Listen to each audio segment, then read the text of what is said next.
कृष्णम वंदे जगद्गुरुम। मैं डॉक्टर रचना जोशी प्रकाम्य संस्कृत क्लासेस में आपका स्वागत करती हूँ। हम लोगों को विसंधि प्रकरण चल रहा है और इसमें अभी हम लोगों ने हल संधि देखी है। आज से हम शुरू कर रहे हैं विसर्ग संधि।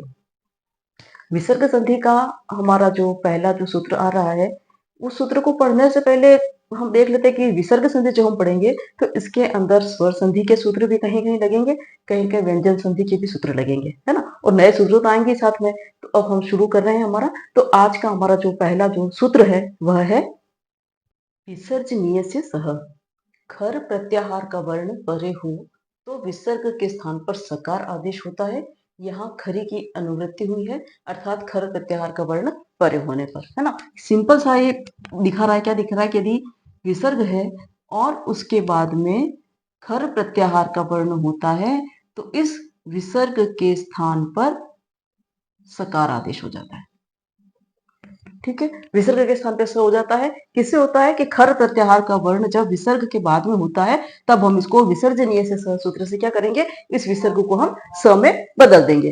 ठीक है, अब खर प्रत्याहार के अंदर कौन कौन से आते हैं ये आप लोगों को पता ही है कि खर प्रत्याहार वर्ग के अंदर ख प छ ट त क प श ष स र हल, है ना, यहाँ तक आता है, श ष स तक।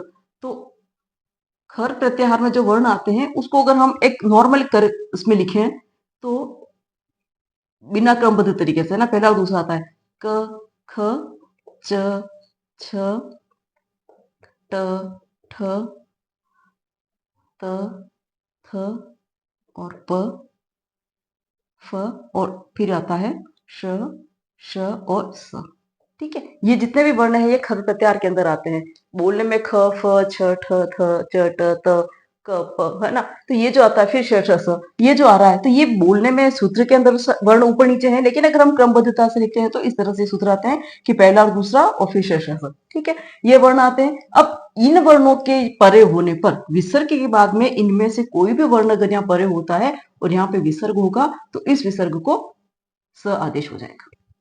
बिल्कुल एक नॉर्मल बात है ये। ठीक है, लेकिन इसमें कुछ चीजें ऐसी हैं कि जो नॉर्मली हम देखते हैं कि आगे पीछे कहीं कहीं होगा कि विसर्ग को विकल्प से करता है ना। विसर्ग को विकल्प से वो आदेश कर देगा, सकार आदेश करेगा, या फिर वो विसर्ग को विसर्ग ही रहने देगा, ये भी करता है कई जगह। ये हम पूर्व सूत्र में पहले पढ़ चुके हैं कि जहां पर हमने पहले ही पढ़ा था कि क और ख, ये है ना, और एक प और फ, ये जब दो होते हैं तो ऐसी स्थिति में क्या होता है कि हम इसको जिह्वा मूली और उपध्मानी भी आदेश करते हैं विसर्ग को, है ना। पिछली ही हलसंधि के प्रकरण में हमने पढ़ा था इसको। वो कौन सा सूत्र था, कुपवो, कुपो पौच, है ना, ये जो सूत्र था। तो वहां से क्या किया था हमने कि क या ख होता है अगर विसर्ग के बाद में, या प या फ होता है तो इसको हम क्या करते हैं, जिह्वा मूली या उपध्मानी रूप में भी हम उसको लिखते हैं, है ना। ये हमने पढ़ा था। तो एक तो ये विसर्ग से विकल्प से होता है, तो यहाँ पर एक चीज आती है। दूसरा, आगे हम एक सूत्र पढ़ेंगे, इसकी जस्ट इसके बाद में आएगा, वो भी इसको विकल्प से करेगा। इसको विकल्प से या तो वो श आदेश करेगा या फिर वो क्या करेगा, विसर्ग ही रहने देगा। ठीक है, तो ये तीन चीजें कहने का मतलब ये है कि ये जो 6 वर्ण है च छ ट ठ त थ, अगर ये होते हैं तो फिर सकार आदेश होता ही है। एक ये मान के चले इसको जनरली, है ना। अपवाद कहीं मिल जाए बात अलग है, बाकी ये चीज ऐसी मिलेगी आपको कि निश्चित रूप से मिलेगी। तो खर प्रत्याहार के अंदर वर्ण होना चाहिए। अब हम जब इसकी बात करते हैं तो इसका उदाहरण देखें आप, इसको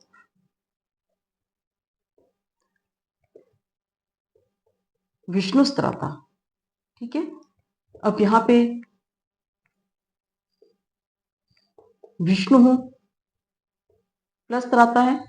ठीक है, विसर्ग है यहाँ पे क्योंकि सूप का ये स बना हुआ है, विसर्ग लगा हुआ है यहाँ पे, विष्णु त्राता हुआ। अब विसर्जन से सूत्र ये क्या कह रहा है कि खर प्रत्याहार का वर्ण परे हो। अब ये विसर्ग तो है हमारे पास में, लेकिन अब खर प्रत्याहार का वर्ण त्र, त्र ऐसा नहीं आता। लेकिन अगर जब आप इस शब्द की अगर हम बनावट देखते हैं तो त है, र है, फिर आ है, फिर त है और फिर आ है ना। ये शब्द बनकर के हमारा त्रा बना है, त्राता बना पूरा। तो यहाँ पर ये पहला वर्ण क्या आ रहा है, त आ रहा है।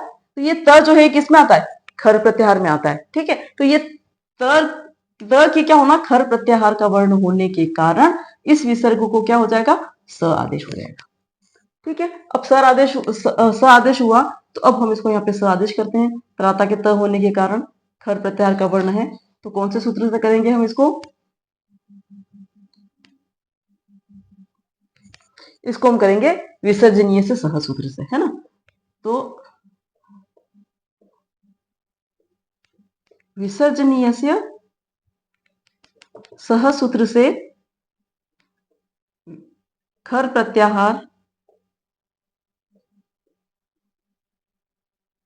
का वर्ण त परे होने से विसर्ग को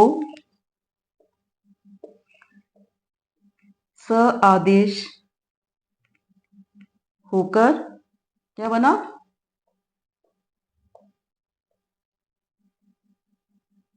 विष्णुस्त्राता।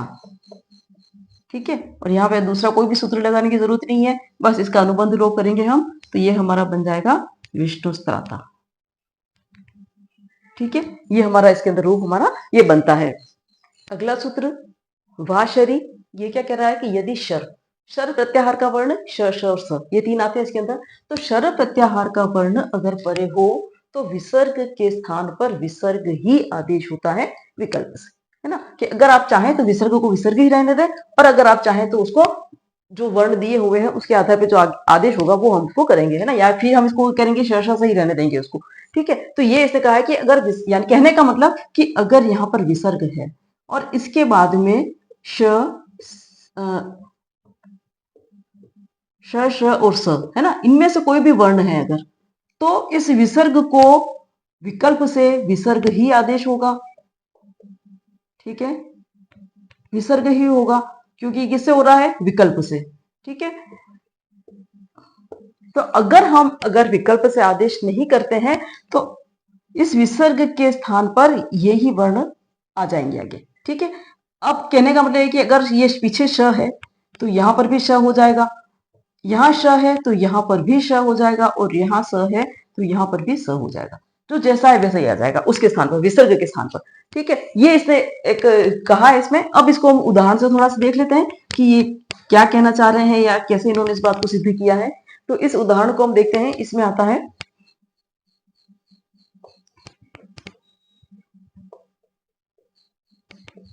हरिष्यते, यानी कि इनके दो रूप बनते हैं। विकल्प से कोई भी चीज होती है तो वहां पर क्या हो जाता है, दो रूप बन जाते हैं उसके। ठीक है, तो अब ये जब बन रहा है, अब इसका हम संधि विच्छेद करेंगे तो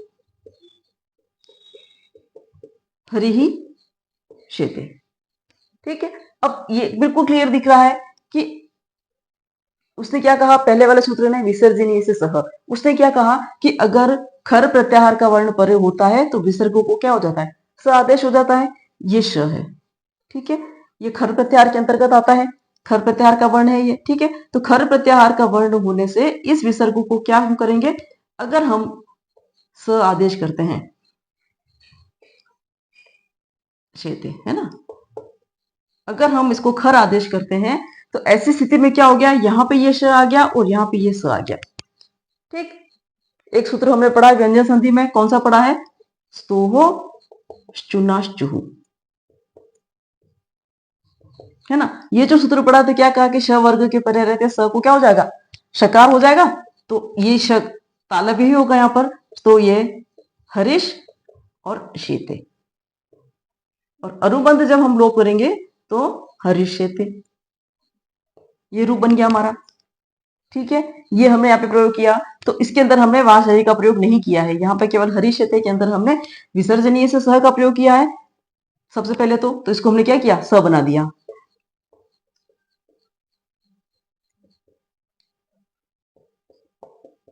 विसर्जनीय से विसर्ग को स आदेश किया, हरिष्यते बना, फिर स्तो शुनाशु लगा के हरिष्यते और हरिष्यते रूप बन गया हमारा। ठीक है, एक तो ये बना हमारा। दूसरा रूप अगर हम इसके आगे देखें और इसको अगर हम वाशरी सूत्र लगा देते हैं, ठीक है, वाशरी अगर हमने सूत्र लगाया तो वाशरी क्या कहता है कि शकार अगर परे होता है, शर प्रत्याहार का कोई वर्ण परे होता है तो विसर्ग को विकल्प से विसर्ग ही रहता है, तो ऐसी स्थिति में हम विसर्ग को विसर्ग ही रहने देंगे वाशरी से।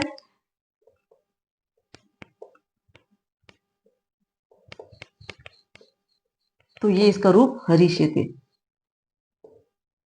ये भी बनेगा। ठीक है, तो ये दोनों इसके रूप जो है वो इस प्रकार से बनते हैं।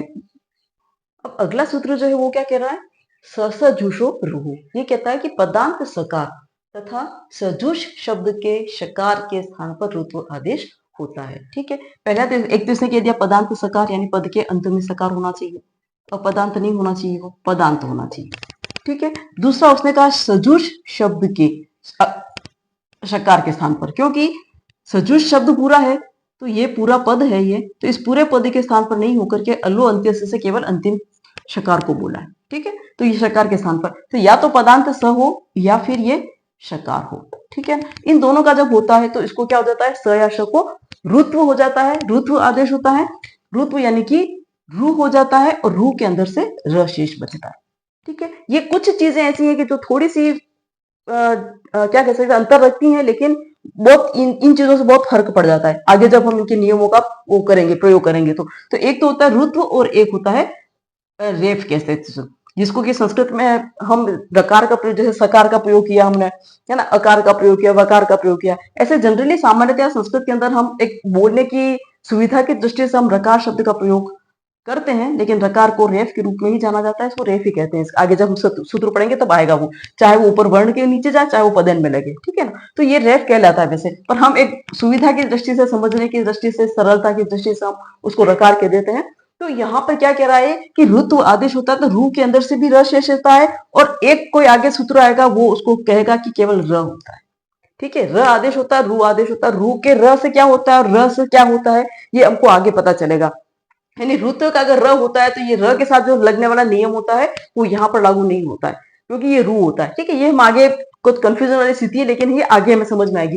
लेकिन यहाँ पर इस सूत्र से ये क्या कह रहा है कि पदांत सकार तथा सजुष शब्द है ना के शकार के स्थान पर ऋतु आदेश होता है, यानी कि हम स और श अगर पद के अंत में है तो उस पद के अंत को हम क्या कर देंगे, रू आदेश कर देंगे, स या श के स्थान पर। ठीक है, इसके पीछे इन्होंने ये कुछ नहीं कहा है कि इसके पीछे क्या है, आगे क्या है, ऐसा कुछ कहा नहीं है कि स्वर हो व्यंजन हो, ऐसा कुछ भी नहीं कहा है, लेकिन ये कहा है कि पदांत अगर सकार है और सजुष शब्द है या फिर, तो स को या श को ऋत्व आदेश हो जाएगा, यानी कि रू हो जाएगा वो। अब कैसे हो जाएगा इसका उदाहरण इन्होंने दिया है, शिवो अर्च्य। ठीक है,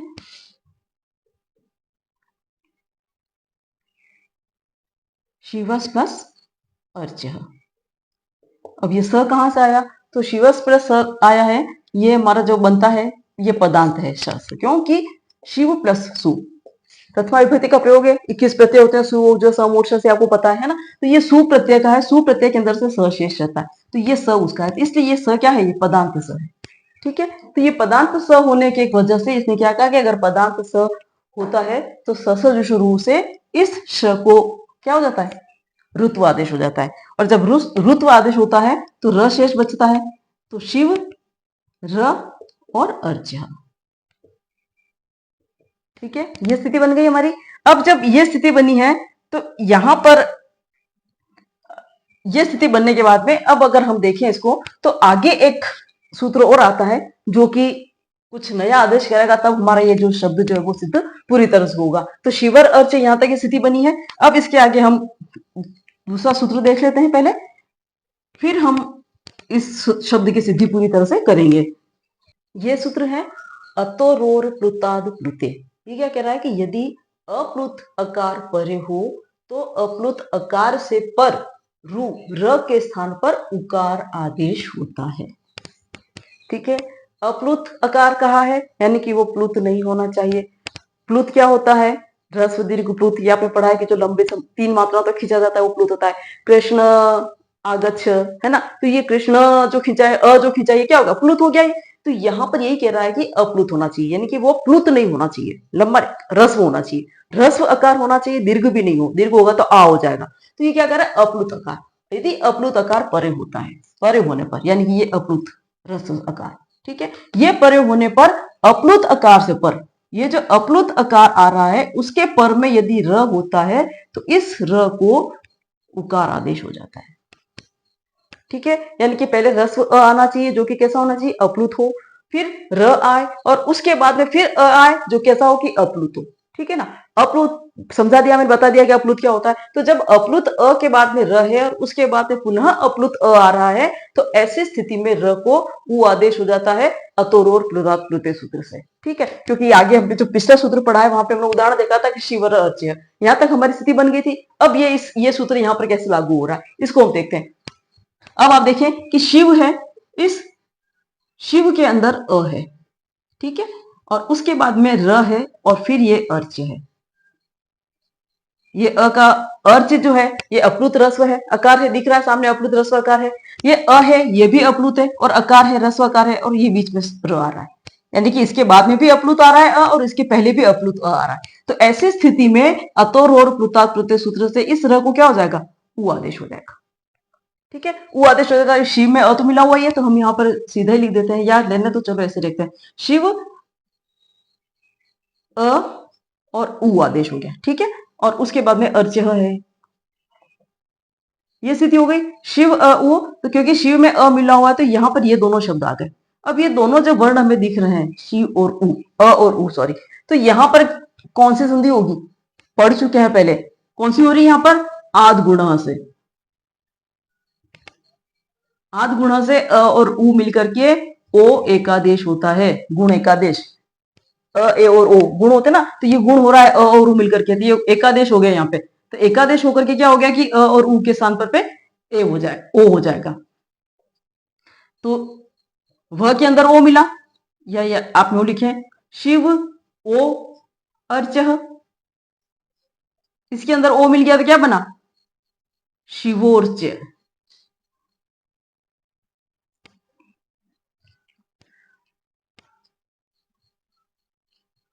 एक ग्रुप ए बन गया, शिवोर्च। ठीक है, और ये अनुबंध हमने पूरा कर दिया इसे। और लेकिन अगर हम देखें यहां पर कि हमने केवल क्या किया, शिवो और अर्चह, ये स्थिति लिया है। ठीक है, यहां पर हमने सीधा अनुबंध कर दिया तो शिव और चह रूप बना, लेकिन ये प्रॉपर सही नहीं माना जाएगा, इसे नहीं माना जाएगा कि अभी स्थिति हमारी बन गई शिवो अर्च, हम यहां तक ले आए इसको। ठीक है, अब शिवो अर्च आया है तो हमने एक और सूत्र पढ़ा था, वो सूत्र यहाँ फिर काम करेगा। ये अ है और ये ओ है, ओ है और ये अ है ना, तो एक हमने सूत्र पढ़ा था, एंग पदांता दति, क्योंकि वो शब्द आप शिव अर्च मैंने ऐसे बना बता के बनाया आपके सामने कि कोई ऐसा होता है कि जो सोच ले यही बन जाएगा, ये शब्द तो ऐसे भी बन सकता है, लेकिन वो वहां पर जाकर के वो रुक गया है, वो शिवो अर्च नहीं बनाया, हम शिवो अर्च इस तरह से रूप बनाएंगे हम इसको। ठीक है, और शिवो अर्च जो रूप आया तो यहाँ पर हम क्या कर सकते हैं कि एंगा पदांत आदति सूत्र लगाया हमने, ओ के बाद में अ है तो ये पूर्व रूप हो जाएगा, पूर्व रूप संधि बनी, तो क्या हो जाएगा, जैसे ये शिव है, ओ है और फिर अर्च। ठीक है, ये स्थिति आ गई तो अ और ओ ये दोनों मिलकर के क्या बना, पूर्व रूप बना, ओ हो जाएगा इन दोनों के स्थान पर। तो ओ हो गया तो क्या बना, ये शिवोर्च शब्द वो भी सिद्ध सही है। ठीक है, शिवोर्च बना, लेकिन हम अ को दिखाने के लिए क्या करते हैं, अवग्रह लगाते हैं, शिवोर्च, ये रूप भी हम इसके अंदर बना देते हैं, तो ये हमारा रूप सिद्ध होता है। तो शिवोर्च अगर वहां जाकर के हम छोड़ते हैं जहां मैंने आपको छोड़ा था, तो इस प्रकार का जो रूप बनता है तभी वो गलत नहीं होता है, लेकिन जनरली आपको उदाहरण के रूप में यही चीज मिलेगी यहाँ पे कि शिवोर्च बनता है, तो ये अवग्रह दिखाने के लिए हम शिवोर्च करते हैं, वरना अगर अवग्रह नहीं लगाएंगे तब भी ये शब्द क्या होता है, गलत नहीं होता है, ये शुद्ध ही होता है, सही ही होता है। ठीक है, तो ये दोनों ही प्रकार से रूप बनते हैं हमारे इसमें, तो ये इन सूत्रों की सहायता से बनते हैं। अब ये अगला जो सूत्र आया है हशिच, ये क्या कह रहा है कि हर्ष प्रत्याहार का वर्ण परे होने पर भी अप्लुत अकार से परे रू र को उतु आदेश होता है, क्योंकि अतोर और प्लुतात् सूत्र ने क्या किया कि रस्व अप्लुत अकार, फिर ये रू का र और फिर अप्लुत अकार, है ना, अप्लुत रस्व अकार, ये उसने कह दिया था। ये किसने कहा था, इससे पहले वाले अतोरो सूत्र ने। अब यहाँ पर ये जो सूत्र है ये क्या कह रहा है कि यदि रस्व अप्लुत अकार है और उसके बाद में रू है, र है, और उसके बाद में यदि हर्ष प्रत्याहार का वर्ण आता है तब भी उत्व आदेश हो जाता है, इससे र को ऊ हो रहा है तो इसको भी र ऊ हो जाएगा, किससे हो जाएगा, इस सूत्र से, हर्षी च और हर्ष भी, है ना, ये जो अर्थ दे रहा है, तो हर्ष भी होने से क्या हो जाएगा कि इसको भी क्या हो जाएगा, उत्व आदेश हो जाएगा। यानी कि अगर रस्व यानी स्वर नहीं है पीछे की तरफ, रू के बाद में यदि अप्लुत स्वर नहीं आ रहा है, हर्ष प्रत्याहार का वर्ण आ रहा है, क्योंकि हर्ष के अंदर ह या वर्ण से शुरू होकर के जब गण द तक आ जाएगा, है ना। इतने जितने भी वर्ण आ रहे हैं तो वो वर्ण आने पर भी क्या हो जाएगा, क्योंकि ये सब व्यंजन है, वो स्वर है। तो यहाँ पर क्या कह रहा है, केवल स्वर है वो रस्व अकारी कहा है उसने वहां पर, लेकिन यहाँ पर ये कहा कि अगर हर्ष प्रत्याहार का वर्ण आएगा तब भी उस रू को क्या हो जाएगा, उत्व आदेश हो जाएगा। अब इसका कैसे हो जाएगा, इसका उदाहरण ये बता रहे हैं,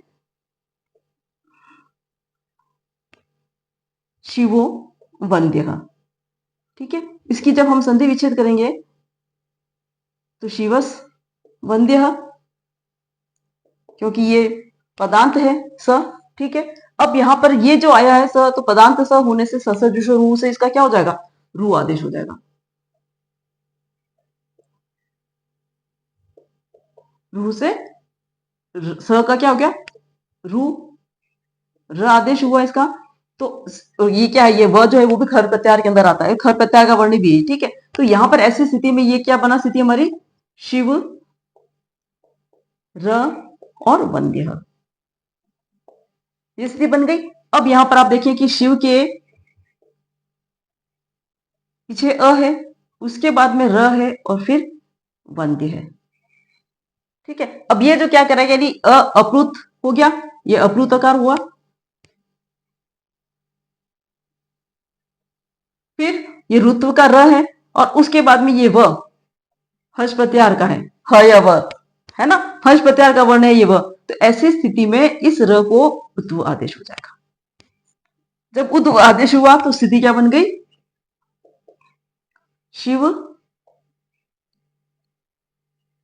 अ और उसके बाद में उ और उसके बाद में वंद्य। ठीक है, ये स्थिति बनी हमारी किस स्थिति से, किस सूत्र से बनी, हर्षिच, हर्षिच से उत्व आदेश हुआ, ये स्थिति बनी।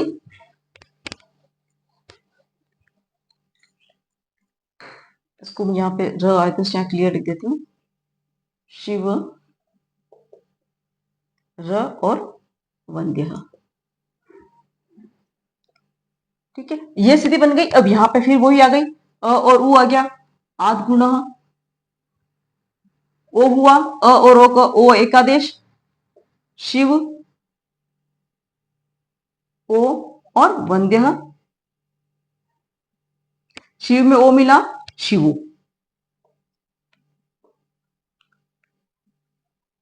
वंद्य, है ना। ये रूप हमारा जो है वो इस प्रकार से इसके अंदर सिद्ध होता है। तो केवल मात्र रू का उत्व जो है वो हर्षिच सूत्र से नहीं होता है, अतोरोर कृता तृतीय सूत्र से भी रू को उत्व होता है और हर्षिच सूत्र से भी र को उत्व हो जाता है। लेकिन अतोरोर कृता तृतीय से तब होता है कि जब रस्व अकार भी पहले है और रस्व अकार भी बाद में हो, र के आगे पीछे दोनों तरफ अ होगा, है ना। और हर्षिच सूत्र से उत्व तब होगा कि जब पहले अप्लुत अकार होगा, उसके बाद में र होगा और उसके बाद में हर्ष प्रत्याहार का जब कोई वर्ण होगा तब जाकर के इसको क्या होगा, उत्व होगा। तो इस प्रकार से ये दोनों सूत्र हमारे उत्व करते हैं रू को। अब ये सूत्र क्या कह रहा है कि यदि अश प्रत्याहार परे हो तो भो भगो अघो अ या आ जिनके पूर्व में है, ऐसे रू को यकार आदेश होता है। सबसे पहले तो रू कैसा होना चाहिए, ये रू का र है।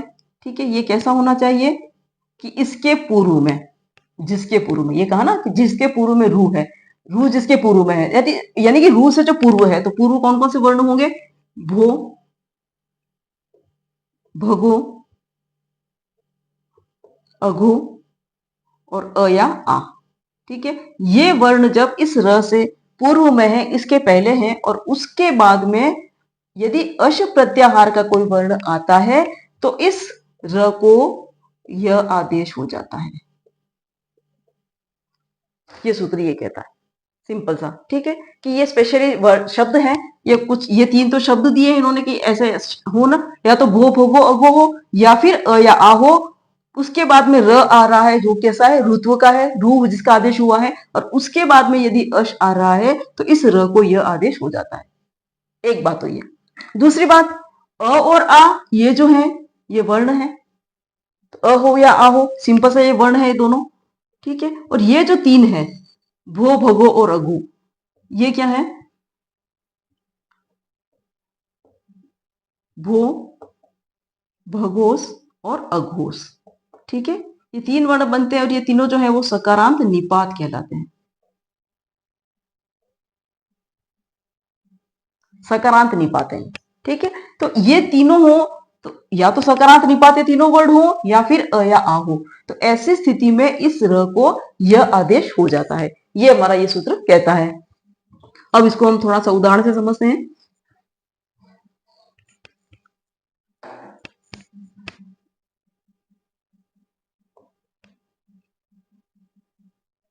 देवा ये या देवा इह, ये दोनों ही रूप बनेंगे इसके। इसका जब हम विच्छेद करेंगे तो देवास इह, ये स्थिति बनी। स आ रहा है इसके पीछे, तो इसको हम क्या करेंगे, स से जुशो रूह से, क्योंकि सकारांत है तो स से जुशो रूह से क्या करेंगे, ऋत्व आदेश करेंगे इसका। तो देवा र और इह। ठीक है, यह स्थिति बनी देवारी। अब यहां पर अ या आ में से एक वर्ण होना चाहिए, तो यहाँ पे आ है, देवा का आ है, उसके बाद में र है और उसके बाद में इह जो है वो अश प्रत्याहार का वर्ण है ना। अश प्रत्याहार लिखा है, अश प्रत्याहार अ ई से लगा करके जब गढ़ शब्द तक आएगा, तो ये अश प्रत्याहार का वर्ण है। तो ऐसी स्थिति में इस र को इस सूत्र से भो भगो पूर्व से यो अशी, है ना, इस सूत्र से क्या हुआ, र को यह आदेश हो जाएगा। तो र को यह आदेश हुआ तो देवाय इह, यह स्थिति बन गई। अब व के अंदर आ है जो कि और यह है, तो ये देवा तो अपने आप में शब्द बन गया क्योंकि आ अपना बना हुआ ये, लेकिन यह जो है वो इस ई में मिलेगा, तो देवा ये स्थिति बन गई। इस सूत्र से अशी और से देवा ये रूप बना हमारा। ठीक है, लेकिन इसके पहले हमने एक सूत्र पढ़ा था पहले कहीं, लोपः शाकल्य से, ध्यान हो आपको तो, है ना। लोपः शाकल्य से सूत्र पढ़ा था, उसने क्या कहा था कि यह का लोप हो जाता है, विकल्प से होता है। कब होता है, कि जब अच पीछे हो, है ना। तो यहां पर क्या हो रहा है, ये ई पीछे आ रहा है, तो इस यह का विकल्प से अगर लोप कर देते हैं तो देवा यह स्थिति ही रहेगी हमारी। ठीक है, ये तो ये लोप शाकल्य से जब हम अगर इसका यह का लोप कर देंगे विकल्प से, तो विकल्प से लोप करने पर देवा यह बनेगा। और जब हम विकल्प से लोप नहीं करते हैं तो इस सूत्र से क्या हो जाएगा कि यह आदेश हुआ और यह आदेश होकर के देवा यह रूप हमारा सिद्ध होता है।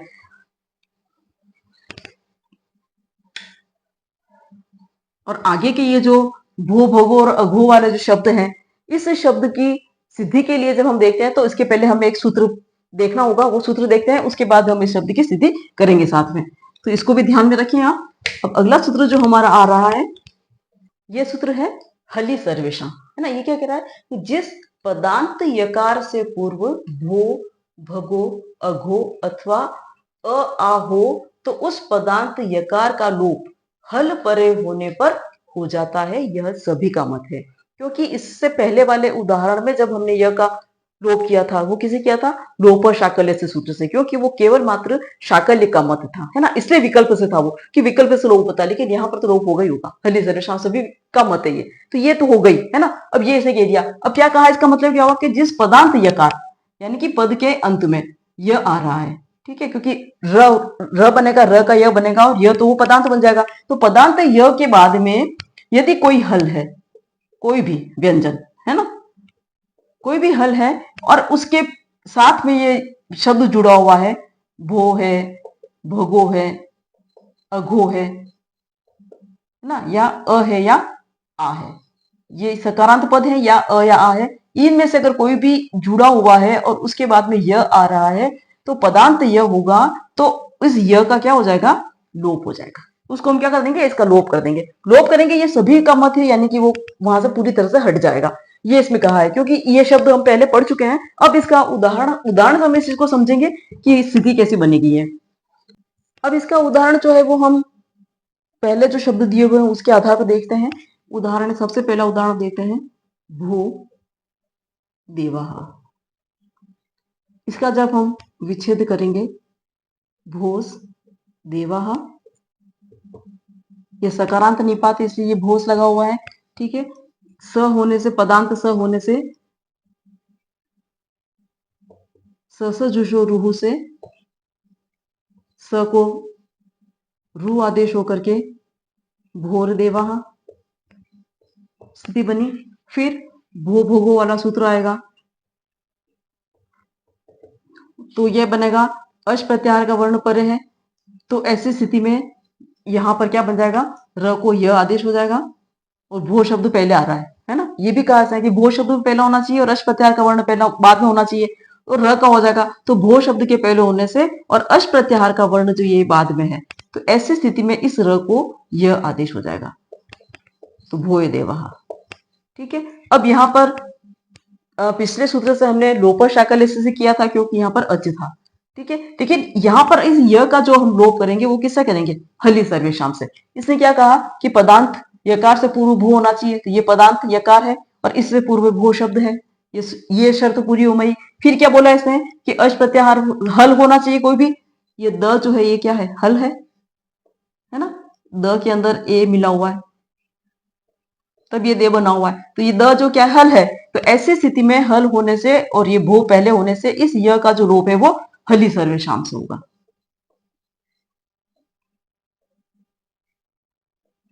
तो हलि सर्वेशाम से य का लोप होने पर भो देवः। ठीक है, ये स्थिति बन गई,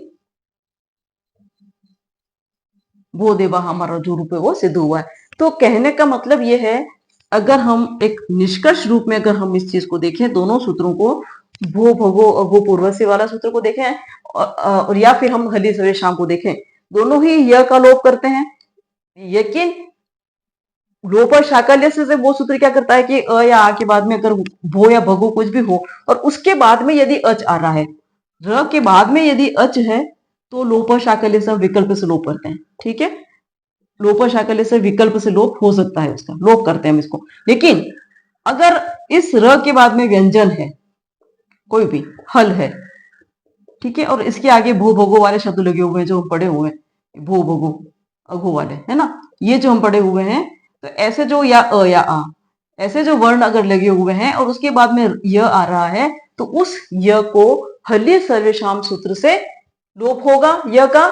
ये सभी विद्वानों का मत है, जितने भी व्याकरणाचार्य हुए हैं उन सभी ने ये माना है कि इस य का जो क्या होगा, लोप होना चाहिए। और जब सब मान रहे हैं तो ये निश्चित रूप से होगा, नित्य होगा ये लोप। लेकिन लोप और शाकल्य से जब करेंगे तो यहाँ पर व्यंजन की जगह एक तो अच होना चाहिए पहली बात, और फिर वो विकल्प से होगा, करेंगे तो करेंगे तो नहीं करें, लेकिन यहाँ पर तो क्या होता, निश्चित रूप से होगा ही होगा, ये सूत्र के अंदर इन्होंने कहा है। और इसी के जो दूसरे उदाहरण हैं जो भी इसी तरह से सिद्ध होते हैं, उसके अंदर है आपका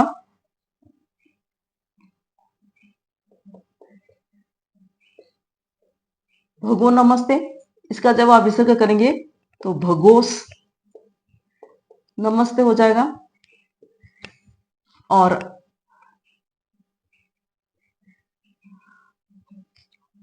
अघो याही, अघोस याही, है ना। ये जो पदांत हैं, और इसके पहले हमने भो तो पढ़ ही चुके हैं, भोस है ना, ये जो पढ़ चुके हैं, ये जो पद ये क्या है, निपात है। ठीक है, इसमें भो जो होता है ये आदर सूचक है, हम किसी के आदर सम्मान के लिए जब प्रयोग करते हैं तो हम भो शब्द का प्रयोग करते हैं। भोगो शब्द भगवान के निमित्त कह सकते हैं, या जो बहुत ज्यादा पूजनीय होता है उसके अर्थ में प्रयोग करते हैं, भोगों का प्रयोग वहां करते हैं। और अघो किसी दुष्ट व्यक्ति के लिए करते हैं, निरादर के लिए, यानी कि सम्मान देने के लिए तो भो और भगो शब्द होते हैं, और निरादर करने के लिए अघोष शब्द का प्रयोग होता है। ठीक है, निपात का प्रयोग होता है। तो ये अघोष, ये दोनों स्थिति। अब यहाँ पर वही शुरू से रू बनेगा, फिर आपका भू भोगो से यह का आगम होगा और हलि सर्वे शाम से क्या हो जाएगा, इसका लोप हो जाएगा। तो ये तीनों जो रूप हैं वो भी इसी प्रकार से इसके अंदर बनेंगे। छात्रा हसंती, ठीक है, ये इसका रूप बनता है, ये व्यंजन हो गया, ये हलि सर्वे शाम रूप लग जाएगा यहाँ पे। ठीक है, क्योंकि देवा ये जो पढ़ा था वहां हमने लोप शाकल्य से किया था, क्योंकि उसके पीछे अच आ रहा था, देवा ई है, वहां पे अच आ रहा था, तो हमने लोप शाकल्य से उसको विकल्प से कर दिया, लोप नहीं किया था, तो वो देवा ई ही रहा था।